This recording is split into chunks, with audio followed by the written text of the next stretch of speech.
Amid the faces that defined the spirit of the 1980s, Judd Nelson emerged as a flash of light, both ferocious and enigmatic, a symbol of youth that refused to stay within prescribed boundaries. He is remembered for the raised fist in the empty courtyard of the Breakfast Club, a moment frozen into a cultural icon that few could have imagined would become a shadow following him for decades. Judd entered Hollywood not with a carefully polished glamour, but with the rawness and sharp edges of someone who had always stood slightly askew from the world around him. The piercing gaze, the careless posture, the energy found only in young people struggling to claim a place of their own, all converged at precisely the moment American cinema was searching for a rebellious figure to name and embody. Behind every symbol lies a far more complex human being. A boy born into an intellectual Jewish family in Portland, educated at prestigious schools, who wrestled to understand himself and ultimately chose to abandon the safe path to plunge into art as a means of survival. The years that followed were no longer as loud as that initial explosion, but within that growing quiet, Judd Nelson appears more truthful. A life that was never straight or predictable, yet always carried the smoldering heat of a heart that once burned intensely. A journey both explosive and subdued, yet unfailingly real to its very core. Before the stage lights ever reached him, Judd's life began in a place far more tranquil than what people might imagine for a face later synonymous with rebellion. Portland, Maine was not a land of film sets or sky-high ambition, but it was the cradle that nurtured a boy born into an intellectual household, where discipline and meticulousness existed even in the smallest details. His mother, Merle Nelson, served as a state legislator before becoming a court mediator. His father, Leonard Nelson, was a corporate lawyer and the first Jewish man to hold the position of president of the Portland Symphony Orchestra. Within that home, conversations about law, art, responsibility, and religious faith intertwined as a natural part of everyday life. Between his two younger sisters, Eve and Julie, Judd grew up with both material comfort and the protective shelter of family. Yet from an early age, he sensed that he was always standing near the edge of something difficult to name. His childhood was not marked by noise or petty rebellions. It was quieter, more like the moment one waits for an instrument to be tuned to the right key. Waynflete School and later St. Paul's School placed him in environments where expectation, discipline, and excellence went hand in hand. And it was precisely within that seemingly perfect atmosphere that his sense of difference began to sharpen. Experiences of religious exclusion, moments of confronting prejudice, left subtle scars, deep enough to lend a muted tone to his later character. The years at St. Paul's made Judd feel both part of an elite collective and slightly misaligned with the pre-constructed molds around him.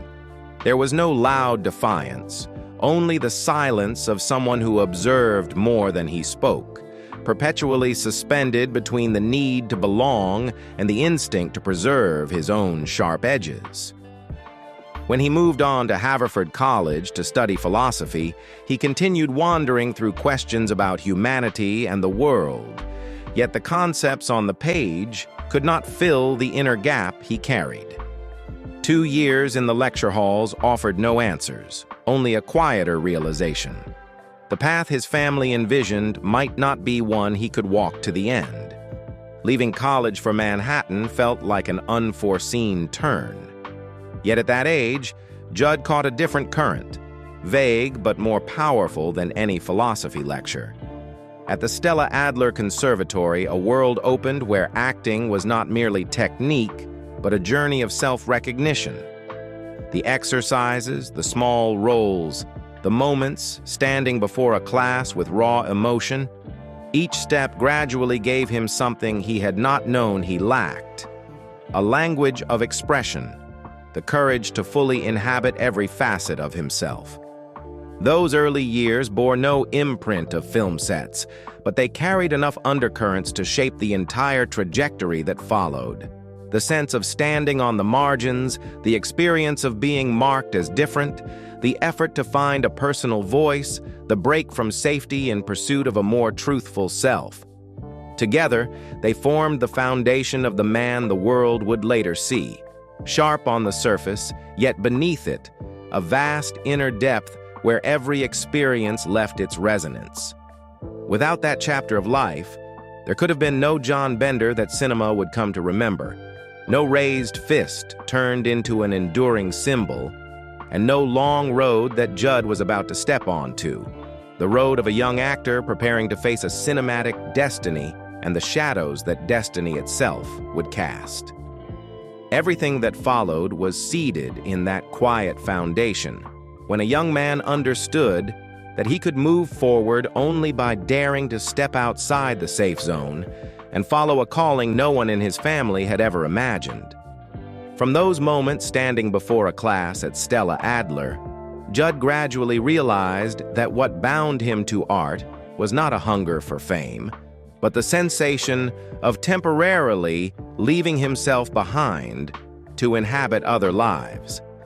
That movement unfolded silently, like an underground current. At first a faint murmur, then a direction clearer than any plan he had ever held. By the early 1980s, Judd was no longer standing at the threshold of experimentation. He had fully entered the path of acting, as though there were no way back. The first small roles appeared, unassuming, yet essential, allowing him to become familiar with the set, the lights, and the way a camera examined every breath.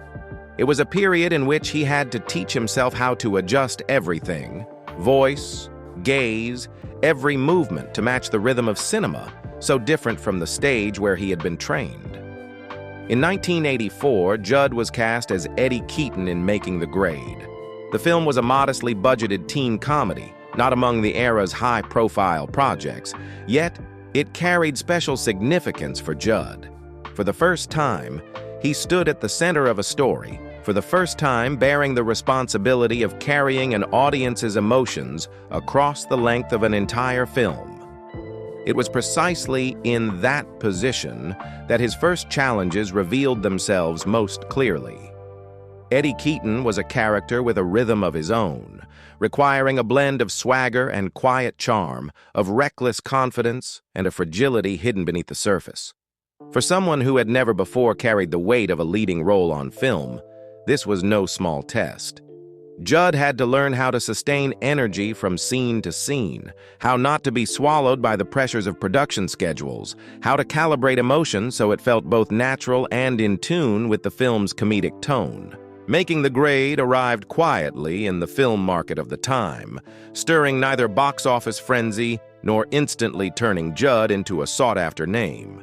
Yet that very lack of noise opened an important shift. People within the industry began to notice the sharpness and the natural, rebellious streak beneath his composed exterior. The first role was like a cautious nod from Hollywood, enough for him to be seen, enough for a few previously closed doors to ease on their hinges. From there, everything moved faster than he expected.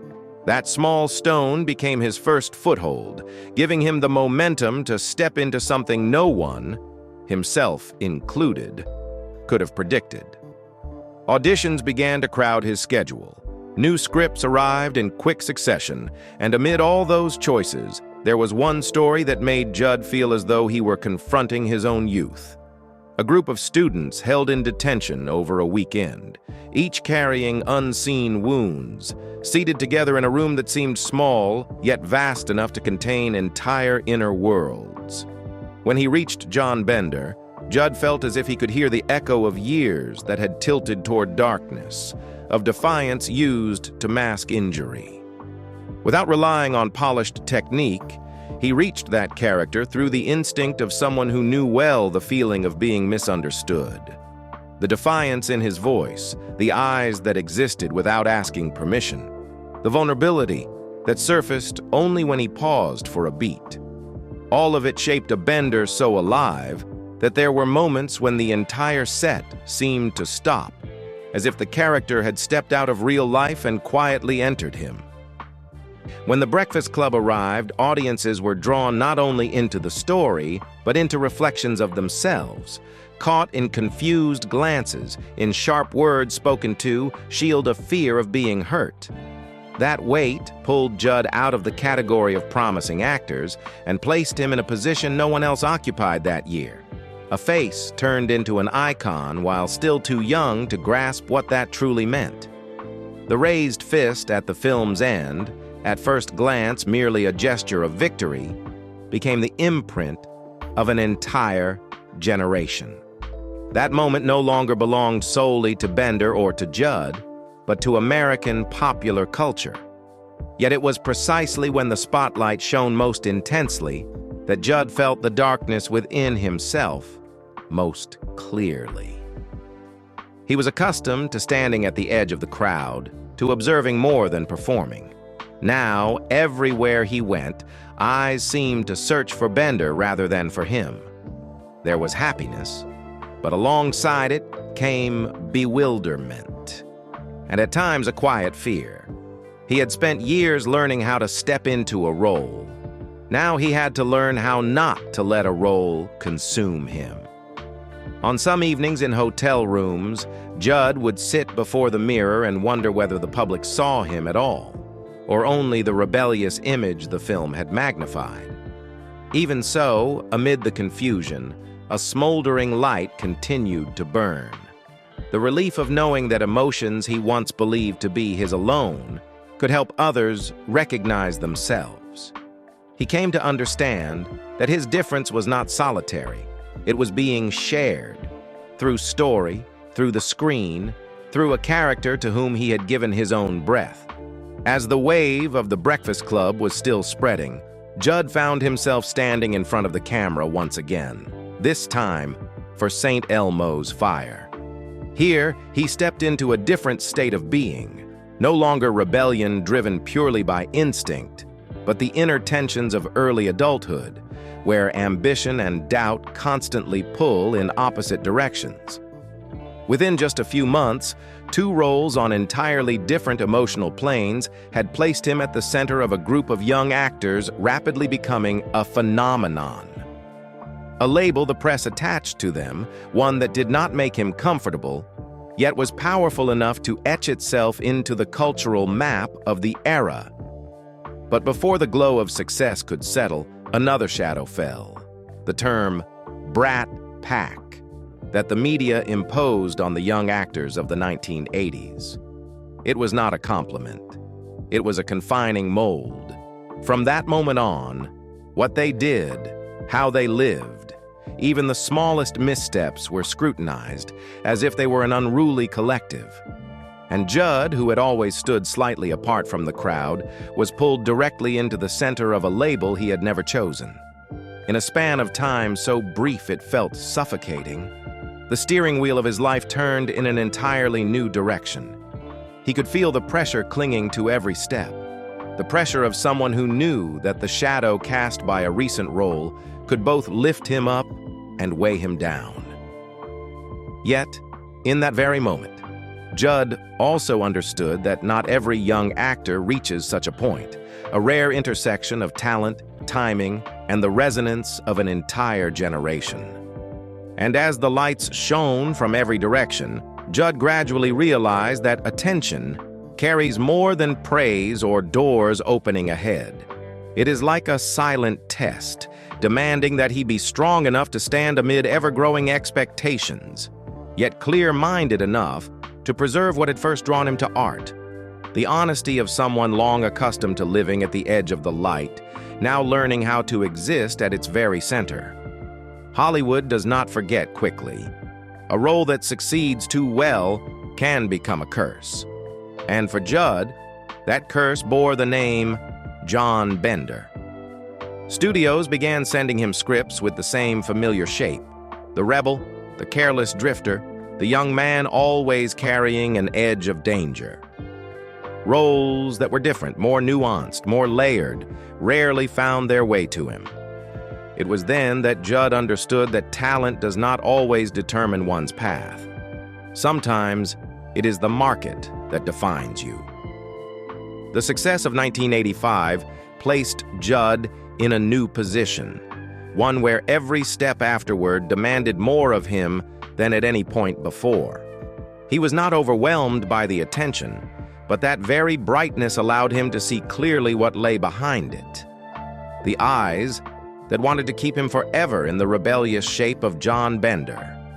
The fear of being fixed inside an icon of his own making, and the fragile awareness that a single misaligned choice could send the entire journey ahead onto a different trajectory. He was not afraid of being forgotten.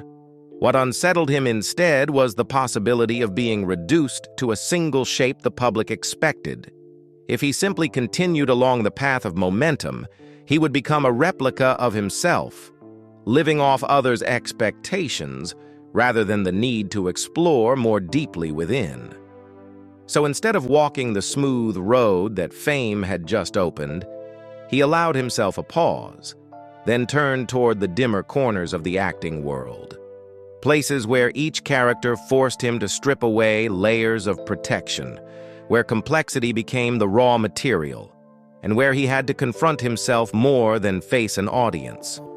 In the projects that followed, what he sought was not big roles or small ones, but the sensation of touching a new part of human experience. Long days of shooting far from home, scenes that left him drained from constantly recalibrating his inner life, at times made him realize that acting was more a process of shedding than of display. Some roles left him smiling with relief, others rendered him silent for weeks, and some lingered so deeply that even after the final shot, the character clung to his thoughts. He experimented with lighter tones to restore balance, then deliberately pushed himself back into darker spaces, where greed, loneliness, or panic demanded that he look directly at what people usually avoid. At times, he stood before a camera, at others only before a microphone in a recording booth. Yet both taught him the same lesson. Sometimes retreating allows him to reach a deeper truth than standing fully exposed in the light. Certain demanding roles confronted him with questions that offered no easy answers. Why do people choose wrongly? How can ambition deform an entire soul? These questions were not merely tools for a scene. They compelled him to examine the boundaries within himself. And when one role brought him a Golden Globe nomination, Judd did not feel it as a victory, but as a signal that the unseen years of struggle, uncertainty, and self-excavation truly mattered. Amid that creative momentum, he returned to the stage, the one place where nothing can be hidden, where every emotion must travel directly from the mind to the person before him. Standing there, he shed the invisible armor Hollywood had wrapped around him. What remained was a bare human being and a character that needed to live fully. The praise that followed was as light as a passing breeze, yet enough to remind him that the artist within him was still intact. By the late 1980s, many people described that period of Judd's life as a time when he experimented with every kind of role, but to him, it was far quieter and far deeper than that. He used each successive project as a marker to navigate his own path, testing how far he could step out of the shadow his youth had just cast, and how deeply he could venture into emotional territories he had never before dared to open. Those were not years carried by bright lights or easy applause. They were a journey of self-discovery, in which each role peeled away another layer of protection, revealing the true self of an artist in the process of becoming. The way he continued to exist in the profession did not rely on early glory, but on the desire to tell stories broader and deeper, stories that reflected who he was becoming rather than who audiences expected him to be. But the studio system does not always make room for people like that. It favors predictability, familiar faces, marketable character types. Judd was not the kind of actor who could replicate himself. That very unruliness, the quality that once gave rise to John Bender, also made him a less safe choice for producers. The projects he chose drifted farther from the mainstream orbit, yet closer to the truth within himself. As the 1990s began, Judd's path opened in a different way, no longer colored by the urge to escape the shadow of his early career. After the intense experiences of youth, he entered a new phase with a calmer disposition, as if testing how steadily he could stand amid the profession's complex currents. The projects that followed did not aim to create another explosion, but moved like waves, gradually carrying him into emotional landscapes that were broader and deeper. And within that constant motion, he realized he was cultivating a subtle capacity for adaptation that he himself had never before recognized. Yet cinematic tastes were also changing. Films rich in psychological depth, where performance was the key, gradually gave way to blockbuster spectacles, where visual effects overshadowed emotion. Judd did not complain, but he understood. The kind of cinema that had once allowed him to define himself was slowly being pushed aside. It was a quiet form of loss, rarely spoken of, yet always present, especially after each script declined for the reason that it was not appealing enough to the current market. There were roles that forced him into heavy slices of history, where pain and devastation became the dominant emotional landscape. Then, almost immediately after, he would be thrown into contemporary stories filled with moral conflict, or into unfamiliar worlds, satirical, even bordering on the bizarre. At other times, he allowed himself to drift into lighter, entertainment-driven films, like a necessary exhale after journeys that had gone too deep psychologically. These shifts followed no clear rule, but it was precisely their unpredictability that helped him feel the full range of his own capacity. Broad, flexible, yet edged with contours easily bruised. And of course, not every journey was embraced. Some projects were well received, others faded quietly, and some films failed so visibly that people questioned why he had agreed to take part at all. But for Judd, each stumble opened up a new layer of patience, making him less dependent on audience expectations and closer to the essence of a true artist, someone willing to try even while knowing the risk lay directly ahead. Amid that collision-filled stretch of road, television became a warmer pause than he had expected. A role that stretched across 4 seasons offered something cinema rarely sustained. A steady rhythm, the sense of belonging to a creative collective, and the chance for audiences to see him with a rare consistency. Not loud, not dazzling, but enough for people to feel that he was still there, still quietly working, still persistent within an industry known for its unforgiving nature.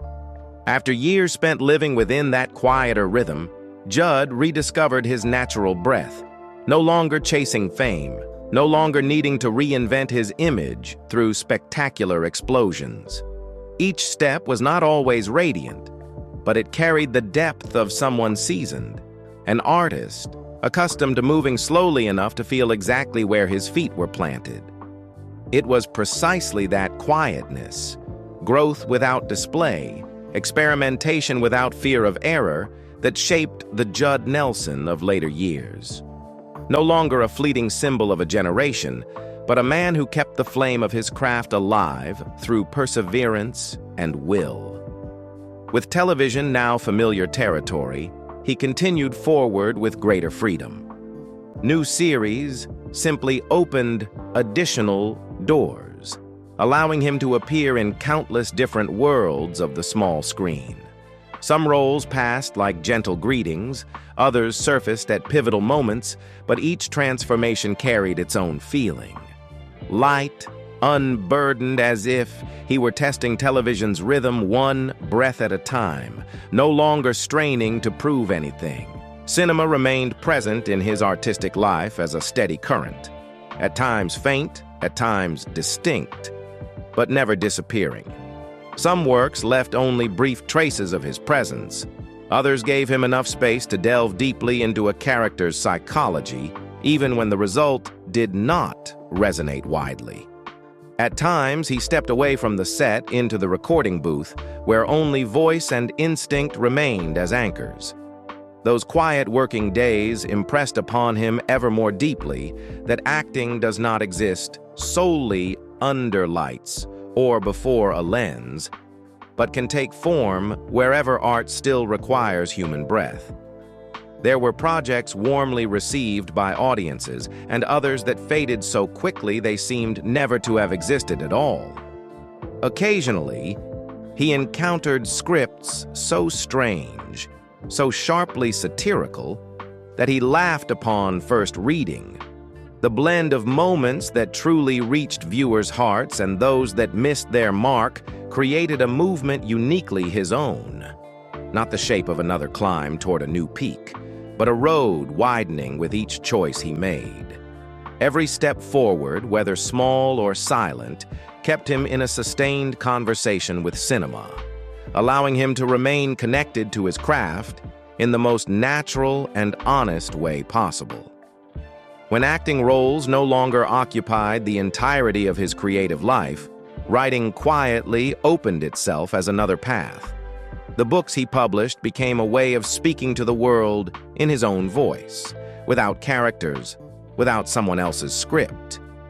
They were not loud, they did not become events, but they stood as proof that Judd had never stopped seeking ways to articulate his inner life through whatever medium he could reach. When the story that had once marked his youth returned to the screen, Judd appeared not to rekindle the light of years past, but to stand in an entirely different position. Instead of embodying the young man at the center of upheaval, he became the father. A figure stepped back, observing with eyes that had passed through enough reckless choices and enough loss to understand the value of every turn taken. That presence carried the feeling of a life cycle gently closing. He entered a familiar world with the calm of someone who knew well what had shaped youth and what time had taken away. His artistic journey gradually shifted into a different rhythm, quieter yet deeper than the dazzling early years. The pressure to cling to a peak no longer weighed as heavily, giving way to a gentler mode of being, where he neither chased the spotlight nor forced himself to retreat. He continued forward at his familiar pace, slow, steady, unwavering, as if he had come to understand that light does not always determine value, and that sometimes it is persistence itself that leaves the longest trace. Judd continued alongside the craft almost instinctively. He appeared in small films, independent projects, roles that passed briefly or stories that demanded more than a few scenes. Not every work made an impact. Some films faded so quickly they seemed never to have existed. But that didn't cause him to falter. On the contrary, that very quietness opened a space of calm for him, where he could work without carrying the weight of expectations or the pressure to prove anything at all. He appeared in films that audiences had to actively seek out, in modest productions often released directly, or in projects with no ambition to push into the mainstream current. Some roles placed him before the camera. Others existed only through his voice in the recording booth, where emotion had to be carried through each measured breath. Every kind of role, whether brief or extended, kept him connected to the craft in his own distinct way. At this stage, the value of his artistic path was no longer tied to brightness, but to endurance, something Judd preserved almost instinctively. He continued working not to reclaim past glory, but because acting had merged with his inner life as something essential. The way he thinks, the way he feels, the way he exists in the world. That steady rhythm revealed his true strength, a strength rooted in persistence, in the ability to remain standing across decades in a world that changes daily rather than in fleeting moments of explosion. Hidden within that quietness was a discreet pride, the belief that an artist does not need to shine at every moment to retain worth. Sometimes what matters most lies in how long they can walk alongside the craft, and whether that walk remains honest to themselves. It was precisely that persistence, unloud, unseeking of the spotlight, that became the most powerful statement about Judd in his later years. With the same spirit, his private life followed a quieter, more guarded direction. As his career passed through both peaks and valleys, he kept his personal world as a territory few could enter. Those who worked with him sensed the reserve of someone accustomed to observing rather than exposing emotion. That restraint was clearly reflected in how he loved and protected the relationships around him. In his younger years, he was once involved in a relationship that drew more public attention than he ever wanted. A brief engagement to Shannon Doherty. It was a time they shared with genuine feeling, beautiful in the natural way of young people still searching for their place in life. There were no scandals, no noisy breakups. They simply stopped when they realized their rhythms and directions were moving apart. That closing moment unfolded quietly, yet it left Judd with a lesson not easily visible from the outside. That certain parts of private life need to be kept close, protected from the curiosity of gazes that do not belong to them. After that, he did not publicly acknowledge any serious relationships. No declarations, no explanations, no traces of intimacy laid bare before the public. For Judd, family perhaps does not reside in display, but in preservation. He held his mother, Merle, and his two sisters, Eve and Julie, as his most enduring anchors. They were always there behind him, never applying pressure, never demanding that he become a model of family life he was not ready for. In the rare interviews he granted, Judd once said that the emotional support of his family was the greatest thing that helped him remain steady in the profession. And that may say more than any account of the private life he chose not to reveal. He has never announced having a wife or children, and he does not seem to feel that anything is missing that must be filled by a conventional family structure. That quietness is not avoidance, but a choice to live a life not dictated by the expectations of the many, not measured by titles or roles. Sometimes people find happiness within a household. At other times, it lies in the freedom of keeping one's inner world free from unnecessary bindings. Judd belongs to the latter. In adulthood, he lives in Los Angeles, still on his own, still calm amid the turbulence of a city that never sleeps.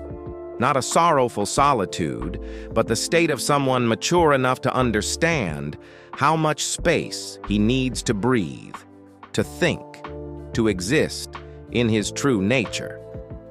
What he does not say, his family and a few close friends understand well enough. What he does not make public, the audience has gradually learned to respect. A private life marked by little noise has not dulled Judd Nelson. On the contrary, that very quietness has sharpened his image in a different way, like a man who chooses to keep what matters most to himself, not displaying it, not allowing outsiders to touch the spaces he wishes to protect. In that choice lies a rare kind of freedom, the freedom of someone who knows what he needs and knows where the boundaries are that should not be crossed. The way he safeguards his private life reflects a consistent principle. Judd has never lived to be seen. He lives to be himself. The public knows very little. Friends know just enough. And the rest, the deepest part, he leaves supported by silence. A private life but never barren. Simple, yet rich in depth. From that simplicity, it becomes easier to see what matters more about what he has left within popular culture. It is not romantic stories or private affairs that once kept the press busy. but the marks he etched onto the screen over decades. Those marks do not need to be named. They live on in the hearts of those who once recognized themselves in the characters he embodied. There are roles time cannot erase, not because they won awards, but because they touched the most hidden parts of the human condition: confusion, loneliness, the feeling of being misunderstood, and the longing to be seen for who one truly is. John Bender is one such moment, a character through whom not only viewers of the time, but generations of young people since continue to find themselves somewhere in that gaze, at once wild and vulnerable. Yet what remains after Judd is not merely the imprint of an era. When the lights have dimmed, when his career no longer carries films powerful enough to create waves, he reveals another quality: the persistence of someone who treats art as part of his breath. He does not fight for leading roles, does not force himself to remain at the center, but chooses small stories, independent projects, roles that draw little attention yet allow him to say what he needs to say. Whether a guest appearance or a long-form role in a series, each return carries the sense of someone who does not act to be noticed, but to truly converse with the character. The memory of Judd Nelson does not reside in flashes of blinding brilliance, but in a light that softens with time, the light of authenticity. A generation that grew up with The Breakfast Club sees in him the hidden corners of its own youth. Those who came later, even without belonging to that decade, can still recognize the outline of someone who dared to step outside prescribed forms to live by instinct and true feeling. Tracing the long road he has traveled, from years at the center of attention to periods when he deliberately retreated into the shadows to test himself in roles few noticed, one thing becomes clear: that journey was never broken. His pace shifted at times, fast, slow, dim, bright, but it never stopped. Judd chose honesty with himself, even when it pulled him away from competition altogether. It is a kind of honesty that needs no noise to prove itself, no fireworks to exist. Simply being oneself, sharp, quiet, unmistakably singular, is enough to leave an imprint in the viewer's memory. After decades moving through every shade of light and darkness the acting life offers, his days have settled into a slower, calmer rhythm. Free from the pressure to remain radiant, he lives in Los Angeles with the simplicity of someone who has found just enough space to breathe without enduring constant scrutiny. Occasionally, he is seen in a small cafe or on a quiet street with a cap pulled low, shading his eyes. That posture is not avoidance, but the choice of someone who has learned how to move through crowds without losing inner stillness. No longer surrounded by questions about the latest role or emotions after each project, Judd's present life feels like a long pause he has allowed himself. He still accepts film work when a story touches some inner corner, but no longer treats frequent appearances as an obligation. Shoots are fewer, time for himself greater.